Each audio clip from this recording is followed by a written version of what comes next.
Hey, this is Sky. Welcome to my YouTube channel. It's Monday, Mafia Monday. Let's get into our story. Every Monday we go through another scene in the 3 novels that I wrote. We're starting with the first book, California Gangsters. We're following our main character, Simon Castro, young Simon, as he enters the family business. He's joined the Mafia, and now he's trying to start his own crew and get a seat in the syndicate. He wants to be on the board of directors.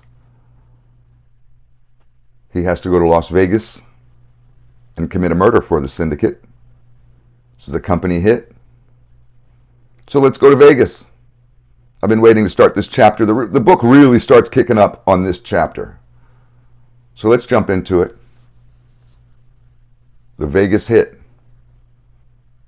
I finally rolled into Sin City in the late afternoon with the sunroof down on my Eldorado and my music blasting the local rock and roll station.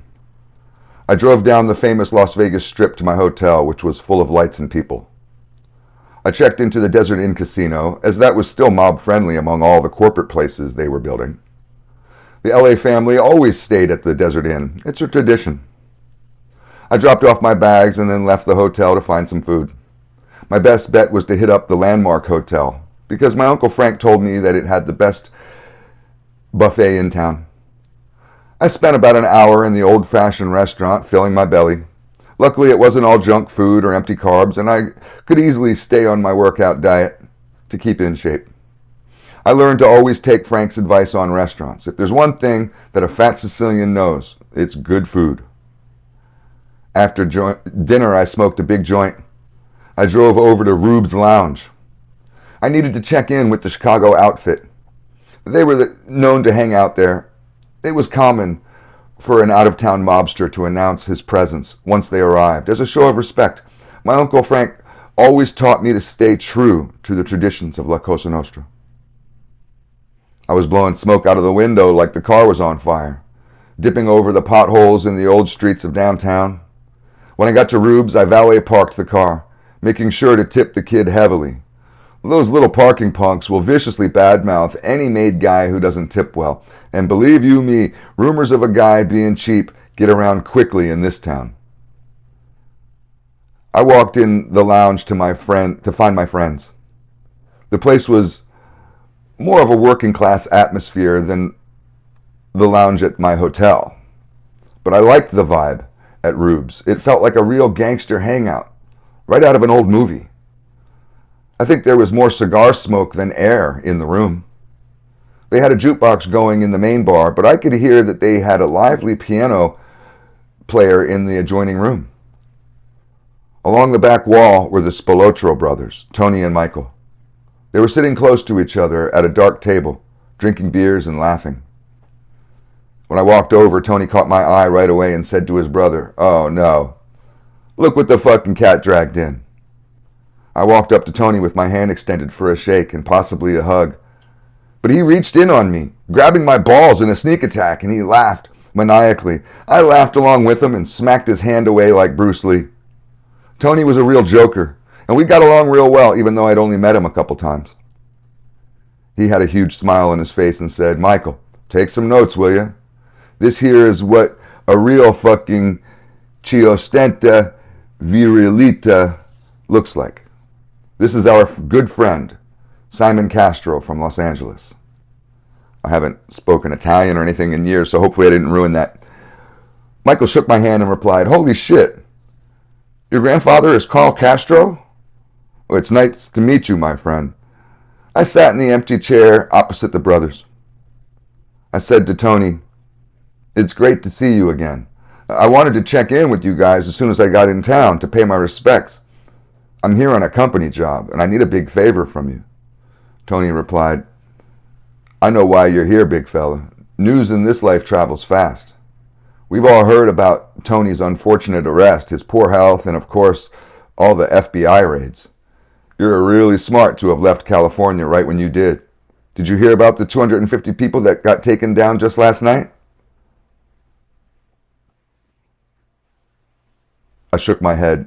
"No. I didn't hear about last night's raids at all. I was with my girl. I'm not surprised, though.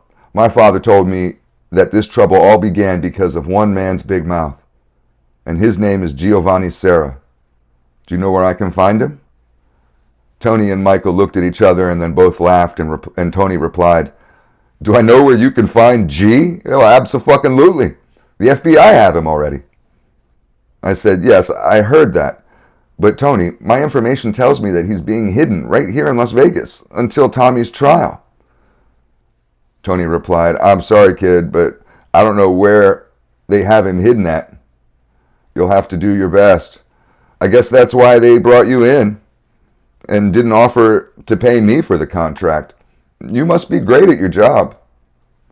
I said, "I only know how to do two things at this point: kill people and play football. But listen up, that's all changing. Between you and me, I'm forming my own crew as we speak. Don't tell nobody, okay?" Tony smiled and he replied, "Well, you know you should never tell me a secret. Now I have some dirt on you. But I like you. I won't say nothing to your uncle if that's what you're worried about. I bet working for him is getting real old. Look, if you need anything at all, you just let me know. I will always have your back." I pushed the napkin that Mika had given me across the table and said, "Hey, do either of you guys know who this guy is and where I can find him?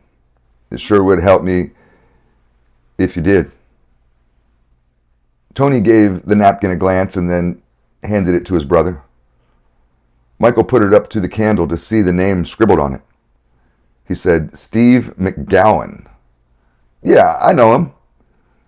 He's in a local biker club, and he has a shop in town." I eagerly replied, "Well, great. What's the address of his shop?" Michael wrote down the location on the back of the napkin and handed it to me. I shoved it in my pocket and gave him a nod and a smile. Tony called the bartender over and said, "Hey, Jimmy, you got any of that good weed you were bragging about to me the other day? I want to give it to Simon. He smokes like a fucking chimney and he needs some weed to calm his nerves while he's here in town." The bartender replied in a high-pitched, scratchy voice, "Yes, Tony, I got it in my car. I'll be right back." I stood up and patted both of the brothers on their backs and said, "Hey, you guys are the best. Thanks, Tony. Nice to meet you, Mike. Jimmy, wait up. I'll follow you outside." Jimmy was a nice old fella. I met him the last time I came into Las Vegas. He'd been in Vegas since the town was started. Jimmy could easily have retired, like many of the guys from his era, but he enjoyed tending bar and hanging around the crazy Spilotro brothers. Down in the parking garage, he gave me a huge sack of weed from the trunk of his car and refused to take any money for it. Jimmy knew his pot. It was good shit for sure, and I was grateful for the gift. I walked back to the valet parking dudes, and the kid ran around the corner to get my car for me. All right, let's stop here, and we'll pick up next Monday when he goes down to the biker shop. I'm really excited about this chapter. It's just getting better and better and better. And from here on out, this story just kind of goes crazy. Stay tuned.